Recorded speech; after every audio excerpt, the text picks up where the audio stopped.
morning, everyone. Good morning. My name is Senator Brian Benjamin, and on behalf of Mount Zion AME Church, I want to thank Mount Zion AME Church, Pastor Khalil James, and Deborah. Is Deborah around? I saw Deborah out there shoveling snow. Hey, Deborah, this is a family church. We are all working. Pastor, would you do you mind?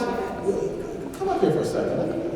I appreciate how modest you're being, but I think it's important for, it is snowing outside. I didn't know we were still doing this, Shawanna, but I know Shawanna, so I know we were still doing it. Yeah. That's a fact. Thank you for opening up your church. Do you mind if I say just something really quick? Just give us We are a community church, and we're here for the community. And we believe in the work that you're doing. And our prayer is that God is strengthening your hands. That's right. Amen.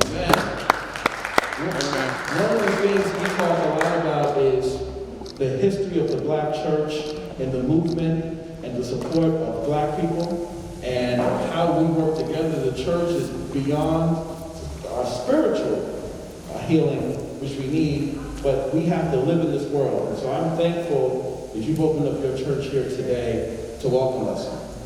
I am the senator for the 30th Senatorial District, which encompasses Central Harlem, East Harlem, and parts of the Upper West Side.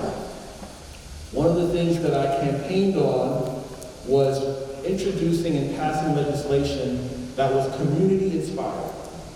I felt and I feel very strongly that as legislators, it's our job to make sure that the community is heard and that some of the legislation we pass comes from the ground up.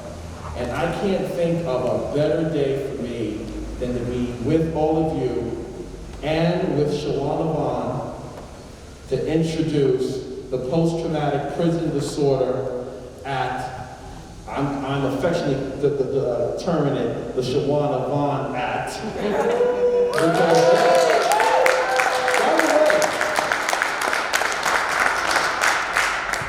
We pass those all the time and name it after people. Kendra's Law, across the board. And so I cannot think of someone who represents what we're talking about and is such a passionate communicator of what we're talking about than Sister Shawanna.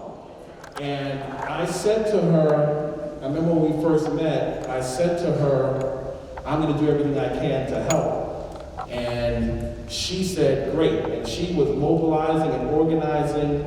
And we've been planning this for a while. When we first started talking about the bill, we wanted to have it go through Senate Council, but we wanted to make sure that the bill we introduced had all of the passion and importance, but also some of the legal, technical issues were resolved. And Shawanna was so patient as we worked through that, and so now we are ready to go. And if you don't mind, I just want to talk about a couple of the provisions, because I know Shawanna's going to make us all cry. So let me just talk about a couple of the provisions so that everyone's clear on what we're looking to do. And then I'm going to return the floor over to her to moderate and to lead us through the rest of today. So, this act would do a number of things. First, it will require screening of people who enter the system for trauma, and to expand the current rehabilitation and recovery program for those entering custody to include considerations of trauma and to utilize a trauma-informed approach to mental health. I pause on this for a second because one of the things that I believe very strongly is that our criminal justice system is, in the United States, primarily a punitive system. It is not a system that is dedicated to or focused on the whole purpose, which is rehabilitation. We have a Department of Corrections that does not focus, in my opinion, on corrections and focus on punishment.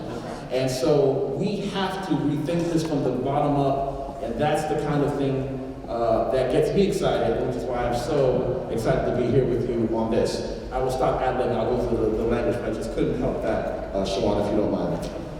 Secondly, it requires training. Then it provides that a person's re-entry plan, once you've been incarcerated, your re-entry plans include mental health support including trauma-oriented therapy if indicated as necessary. We have to track where people are. We have to look to help them, and then we have to track how they're doing. And coming out doesn't mean you're on your own. Coming out means we need to help keep you going forward, because our main goal should be preventing reentry. That's what we don't want. And the only way we're going to do that is to do that together. We understand society, we understand what we're dealing with, and we need to work together. So that's an important provision. It provides that outside vendors can be used to provide post-incarceration trauma-oriented therapy. A lot of us know that some of the folks who are best at this work are the ones we don't listen to. And so this bill says, you know, everyone can be a part. And by the way, I'm sorry I'm doing the show, but everybody knows that those who are closest to the problem are closest to the solution. And if you believe that,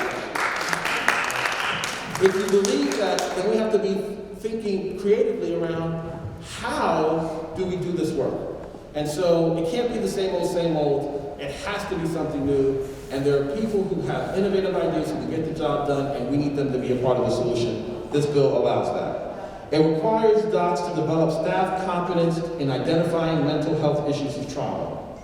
It requires docs to report annually to the legislature and the governor on the number of those incarcerated with mental health needs and those who are victims of trauma, and what therapies are being utilized to address the trauma. It requires that discharge plans for trauma-affected inmates include registration in Medicaid, transfer of workers to local healthcare providers, and necessary medications for the transitional period after incarceration. And it requires docs to provide a one-time report to legislature and governor on the state of mental health and trauma in the state and local correctional system that is due by the end of next year.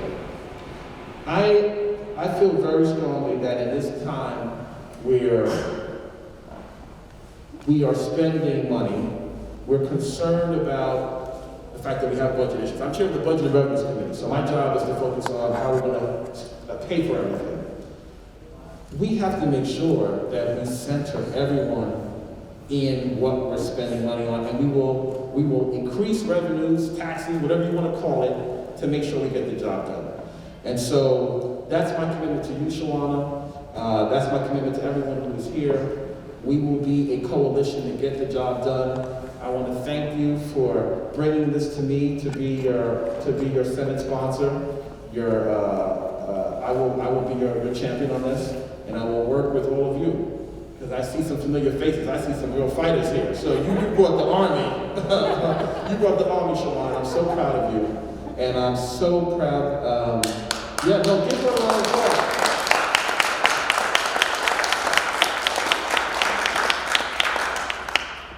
I'm proud of you because you know, sometimes you can, people deal with pain differently. They deal with issues in various ways. Some people, problems happen to them, and they complain and they hide in the corner, and they talk about, what could have, should have been, and what other people aren't doing.